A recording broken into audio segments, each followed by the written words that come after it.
Assalamualaikum warahmatullahi wabarakatuh. Ayah dalam mendidik anak-anaknya berperan sebagai orang yang menciptakan rasa nyaman, rasa aman, dan rasa terlindungi. Sehingga anak-anak memiliki keberanian, memiliki kenyamanan, dan memiliki kemauan berinteraksi dengan ayah, untuk bercerita dengan ayah, untuk berbagi dengan ayah, dan untuk mau mendengarkan cerita dan nasihat dari ayah. Ketika ayah tidak bisa memberikan perannya dalam pola asuh tersebut, maka peran ayah bisa digantikan oleh peran seorang kakek. Jadi kakek bisa mengambil peran sebagai orang yang bisa membentuk rasa aman, rasa nyaman, dan rasa terlindungi bagi cucu-cucunya, sehingga cucu-cucunya bisa berani, bisa nyaman, dan mau menceritakan apapun yang dia rasakan kepada kakeknya untuk mendapatkan insight ataupun masukan-masukan dari pengalaman, dari cerita, dan dari nasihat-nasihat kakeknya. Ketika kakek juga tidak bisa mengambil peran tersebut, maka peran tersebut bisa digantikan oleh pamannya. Ketika pamannya tidak bisa, maka bisa digantikan oleh saudara laki-laki sepupu, saudara kandungnya, ataupun saudara sepupunya. Baru peran orang lain bisa diharapkan ketika beberapa orang tadi tidak bisa mengambil peran. Sedangkan peran ibu dalam pola asuh adalah sosok yang bertanggung jawab, memberi rasa aman, rasa sayang, rasa nyaman dengan fisik. Jadi kehadiran fisik ibu dalam mendidik anak-anaknya sangat-sangat diperlukan. Berupa sentuhan, berupa usapan, berupa pelukan. Ibu juga berperan sebagai orang yang mengingatkan, menegaskan nasihat-nasihat yang sudah diberikan oleh ayah ataupun figur-figur pengganti ayah tersebut. Ketika anak bisa mengingat nasihat ayah dengan baik, maka ibu berperan sebagai orang yang bisa memberikan validasi.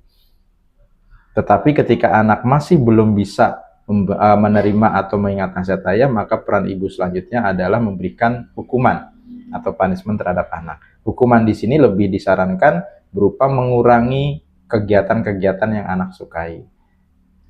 Nah, selain itu, ibu juga berperan sebagai orang yang bisa membentuk kemampuan anak dalam berpikir, memperkirakan, mempertimbangkan, membandingkan.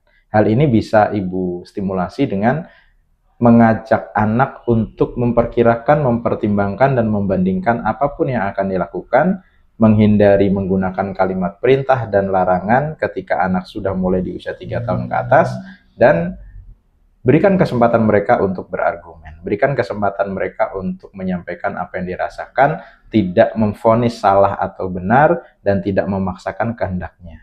Nah, itu peran ibu. Ketika ibu tidak bisa mengambil perannya, maka peran ini bisa digantikan oleh sosok nenek. Ketika nenek juga tidak bisa, maka bisa digantikan oleh sosok tante atau bude atau bule, panggilannya seperti itu. Bisa juga digantikan oleh nanti sepupu laki-laki atau sepupu perempuan atau saudara perempuannya. Baru bisa digantikan juga atau dipenuhi kebutuhan tersebut dari guru-guru perempuan yang ada di sekolah.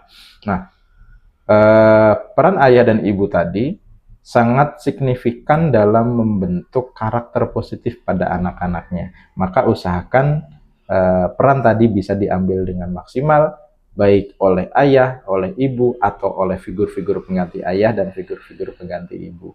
Apakah bisa ibu bisa berperan sekaligus sebagai ayah atau ayah berperan sekaligus sebagai ibu? Bisa. Namun butuh perjuangan yang lebih berat, butuh perjuangan yang lebih ekstra untuk memaksimalkan pembentukan karakter positif, dan itu pun masih sangat rentan dengan kegagalan. Maka kerjasama yang baik antara peran ibu dan peran ayah dalam mendidik anak dan mengasuh anak menjadi sangat penting sebagai penentu apakah nanti karakter positif anak terbentuk dengan baik ataukah banyak hambatan-hambatan yang terbentuk di kemudian hari. Mungkin materi ini bisa difahami sehingga bisa dicoba diaplikasikan dalam kehidupan sehari-hari kita. Mudah-mudahan kita menjadi orang tua yang bijaksana, orang tua yang terus belajar dan orang tua yang mau menjadi asesor pada proses tumbuh kembang putra putri kita, sehingga proses tumbuh kembang putra putri kita berjalan sesuai dengan yang kita inginkan dan positif sifatnya. Terima kasih. Wabillahi taufiq walhidayah. Assalamualaikum warahmatullahi wabarakatuh.